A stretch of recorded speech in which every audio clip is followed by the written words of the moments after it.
Welcome Cassandra Jenkins. Hi there. Hi. I was in a really quite frenetic moment, those moments we have lots of tasks on and things that we have to do, and the phone and everything. When I listened when I first listened to your album, My Light, My Destroyer, but I felt very calmed by it, even comforted. It was a lovely moment, actually. Was that your intention? I have to say, I'm so happy to hear that. And it's maybe a byproduct of how I feel when I'm kind of putting the finishing touches on something. But I never go into making something with the intention of how it will be received. I always just try to listen to what the thing I'm making is telling me to make. Um, and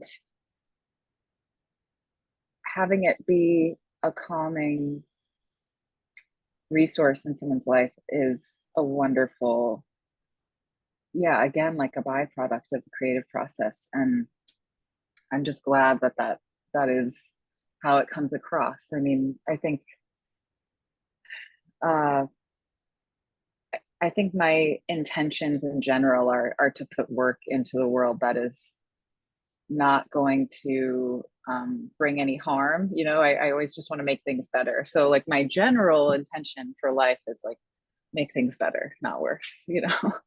And when things get hard, sometimes I have to stop and remind myself like, no, make things better.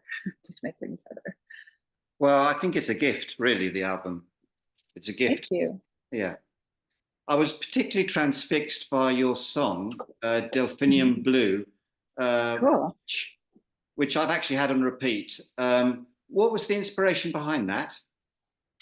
Well, I think you'll find this may happen in our conversation today. I think you'll find that a lot of when I start to talk about the stories behind my songs, I inevitably at some point just say a lyric or two that's in the song because they're so directly pulled from my life experience. Um, and Delphinium Blue is a good example. I worked at a flower shop for almost 2 years, and scribbled down that first line in my notebook, just thinking, I don't know, I kind of like this. Someday I'll turn it into a song. And then 6 years later, I finally did. And I think some of the more subtle experiences that I had while I was there, I think took that long to digest and to be able to encapsulate into a song.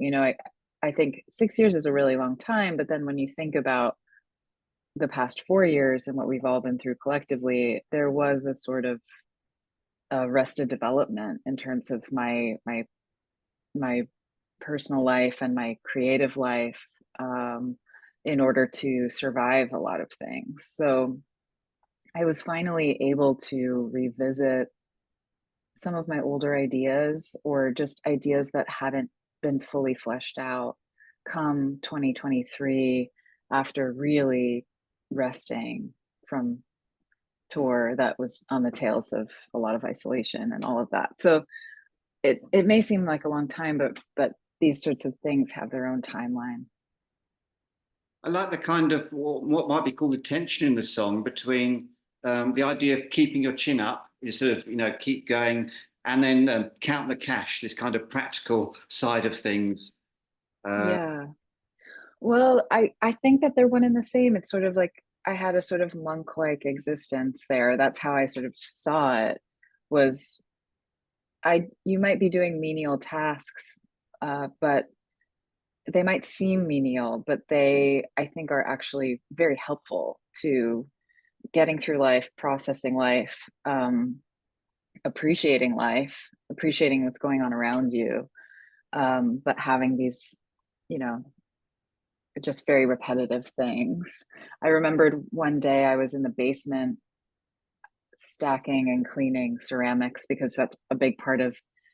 There were also plants for sale, and that's a really big part of selling plants is the pots that they come in. So I was listening to a podcast it was a Dharma podcast, and the story that the teacher was telling that day was about a monk who was told by his master, Zen master, cut to mow the lawn by cutting each blade of grass individually, which seems like a form of torture, but it became a meditative experience. So I think that's what that kind of represented to me, is there is a meditation through menial repetitive tasks. And I think shifting my lens on that, rather than looking at it as like a Joe job, which you could, sweeping the floors. I think I just really put myself into everything, and that in and of itself is of great value. The album is full of lyrical and musical, interesting turns. How do you keep it so fresh and original?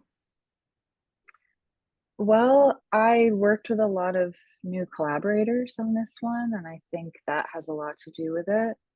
I think stepping outside of myself by bringing in other people is really the best way for me to learn. It's like every time I work with a new person, I'm sending myself to get a degree in their way of thinking, a little tiny, a tiny certificate of the school of their thought.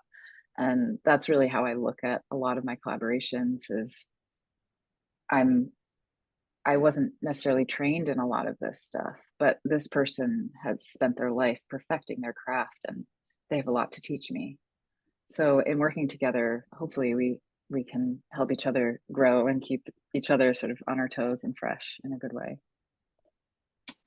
If 2021's an overview on phenomenal nature emerged from grief, what would you say moved you this time? Something I arrived at more recently is that my last record was sort of the aftermath of grief. I was thinking about it as, instead of being the aftermath of grief, it's like the aftermath of the aftermath. It was sort of like, okay, that was crazy. Now what? And we just shot a video for my song Clams Casino. And you'll see throughout the video, the song opens with a line about my suit that I wore on tour for that whole last record. And there was a moment when I realized, like, I can't wear this suit anymore. I can't carry this grief around anymore. It's doing me a disservice. And throughout the video, I just slowly shed every layer of my suit until I'm sprinting down a country road in a bikini.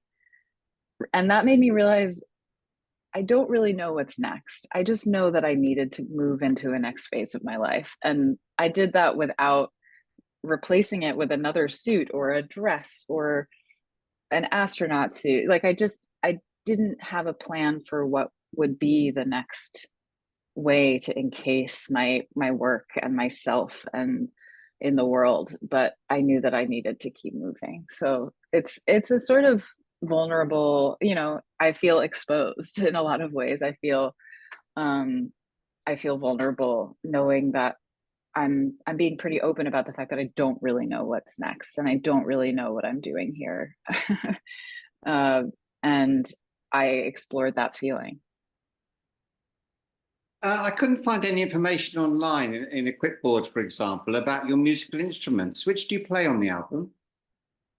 On the album, I mostly stuck to guitar, and I stuck also to just, I became better at production, really. I became much more interested in the recording process and getting some basically agency in the recording studio and learning about how that would inform the music itself. So I obviously sang, but I recorded a lot of my own vocals. I got better at learning about vocal chains and what kind of microphones I wanted to use. And the microphone became something that I was more interested in than before.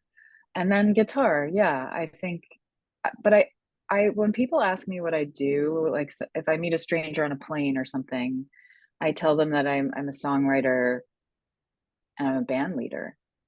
That's the thing that I think I've really worked hardest at over the past few years. Um, so yeah, I play guitar. I play the M49, and I really feel like I stepped into my role as a producer. So, which guitars do you play on Clams Casino and the lead single, Only One, for example? Do you remember? That was which guitar? I was playing an acoustic guitar, and I think it was a Martin. It was one that they have at Figure Eight. I wish I could tell you what Martin it was, but uh it was like a dreadnought Martin. I bet we can find it on the Figure Eight gear list Ah, because I wasn't so crazy about my guitar. I actually sold it. I had a Dove, a Cortez Dove. It was like the Gibson Dove copy. And I just wasn't, it wasn't resonating with me. And I knew that Figure Eight, it's like, I'm going to this incredible guitar recording studio. They're going to have nice guitars. I'm just going to experiment and play with the guitars that are there. the track Beetlejuice is in some way the heart of the album because it finds you and your mother stargazing. Your mum seems to stimulate your sense of wonder and awe. Is that fair? Yeah, she's a teacher. She's a science teacher. So I think if she has practiced in art her whole life, it's like how to get kids interested in something they might find boring. if if shown in a way that's not compelling to them. So I think that's kind of her really subtle magic that she's capable of doing. And she taught kids science during the pandemic, which meant that she was basically putting on a TV show every week. I mean, that's how she explained it to me. She was like, these poor kids are bored out of their minds. They are not meant to be learning on a screen. So I have to just entertain them. And she managed to weave science into her entertainment. And she is an entertainer. She and my dad had a band for many years. So I think teaching and entertaining are very interwoven. And yeah, I think for me, I'm more of an entertainer, but maybe there's a little bit of teaching in there too, like by way of my mom, by way of like Perry and Hard Drive. I feel like I'm sometimes taking the lessons that I'm given and just kind of like passing them along if you're interested. As you say, you grew up in a family band doing folk festivals. I believe playing from the age of 12 years old. Mhm. I think both your parents musicians and your brother. Am I right? Your brother is a musician at the moment, and you have another sibling as well. Yeah, they're both musicians. So Yeah. it sounds like a lot of fun. Yeah, it is. It's a very vibrant, we grew up in a very vibrant household with a lot of music. We put on house shows. And we've been doing that for over 20 years. And so we always have people staying with us right now. My friend Jarvis is staying with us. Before that, my friend Alicia was there because she had just gotten off the tour with Samia. Like there's just always somebody coming through. Would you describe your upbringing as bohemian? That's a great question. I've thought about it. I actually went to go see La Boheme a few years ago at Lincoln Center because a friend of mine was one of the understudies and was uh ended up performing. And I feel like if you want to take a look at like what bohemian means, that is like maybe the best reference. Um, and there is a certain element of bohemian to us, but I feel like there's also a great there was a great sense of stability in my household that maybe bohemian doesn't have intact necessarily. I feel like, especially with La Boheme, there was this sense that at any moment things could just completely crumble, but they were living this beautiful, lush life regardless. And there is that spirit there, but my parents did everything within their control to create a stable home for us. They worked so hard. So I can't say it was fully bohemian because my parents developed um, a life in which they could provide structure and stability for three kids in New York City. So, but in terms of the spirit, it was definitely bohemian. We traveled. There was a lot of laughter, a lot of like sort of hilarious chaos at many moments in my life.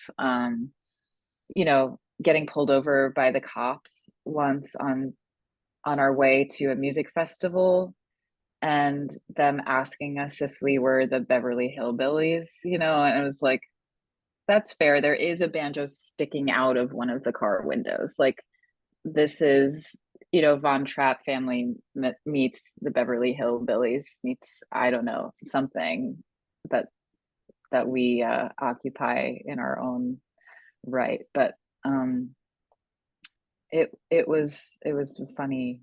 It was a funny way to live and be brought up that I think is more unique than I realized when I was a kid. You mentioned some of your musical references being David Bowie, The Byrds, George Harrison, Neil Young, Annie Lennox, Tom Petty. I'm just wondering if there are any contemporary artists you would add to that list. Yeah, I think two artists that I really, really love for their songwriting and for their production are Caroline Polachek. I think you can hear her influence a lot in Delphinium Blue.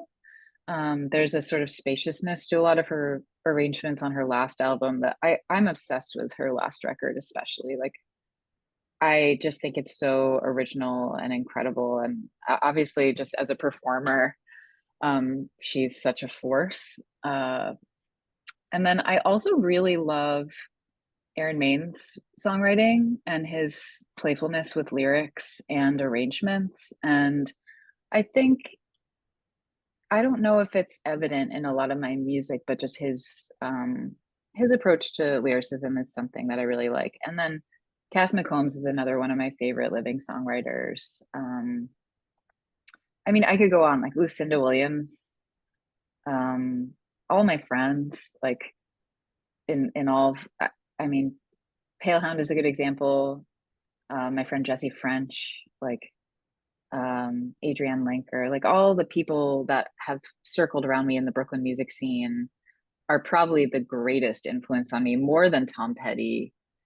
It's like I found Tom Petty because I was into this band that says that, like, oh, like Alex G, for example, I think is a huge Tom Petty fan, and like I'm a huge Alex G fan, um, and Jake Portrait fan. So yeah, I mean, my influences are aplenty in New York City and in Brooklyn. I call myself a New York musician because I don't live in Brooklyn and I have only for very brief periods, but the Brooklyn music scene is it looms large in my heart and mind. We all have limited time, of course. I've chosen three things that you have said in your interviews that you enjoy. And just for a bit of fun, I'd like to ask you, I was just wondering, as music becomes bigger in your life, how you deal with maintaining these three things. The first one is you studied visual arts and you're involved in videos. You worked as an editorial assistant. You've restored gems. You've worked at a farmer's market and as a photographer, among other things. And you've said that that keeps you grounded. Yeah. How will you continue to do that if your career grows as it's growing? Well, we wrapped this music video last night and I was talking to Adam Kolodny, the DP, and I was saying, if if I'm able to be working on creative projects, it's the thing that brings me the most joy and is what makes dealing with everything else possible.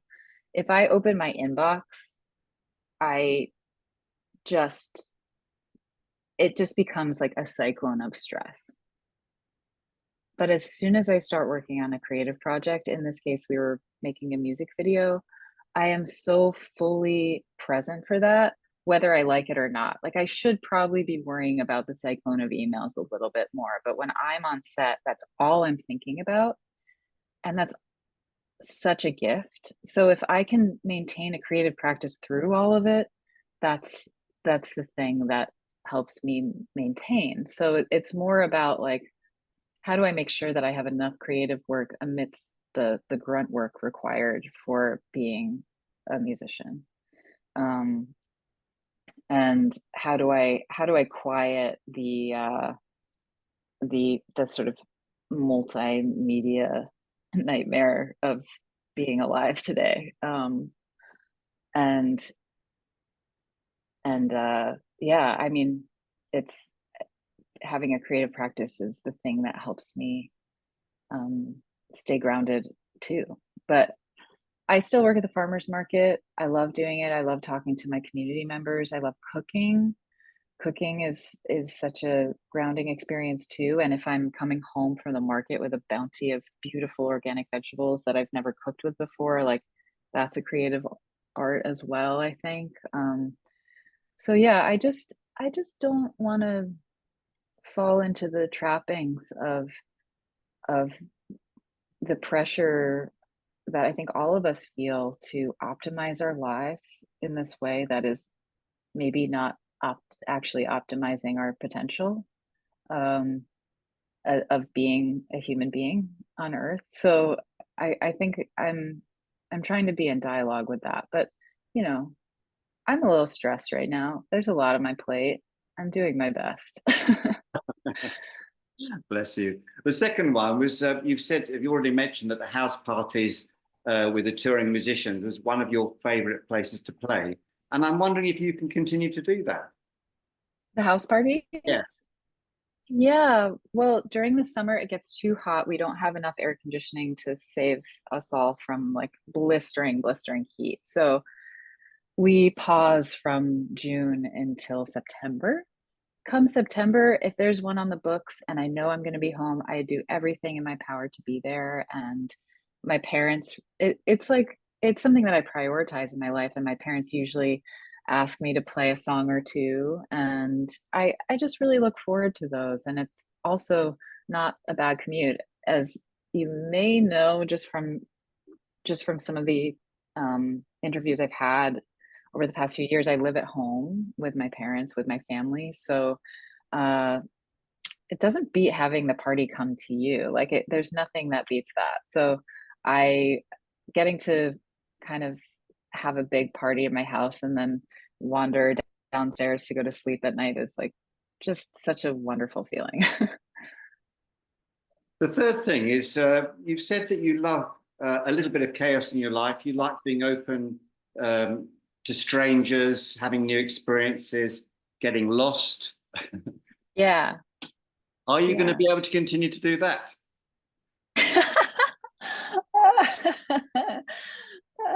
That's so funny.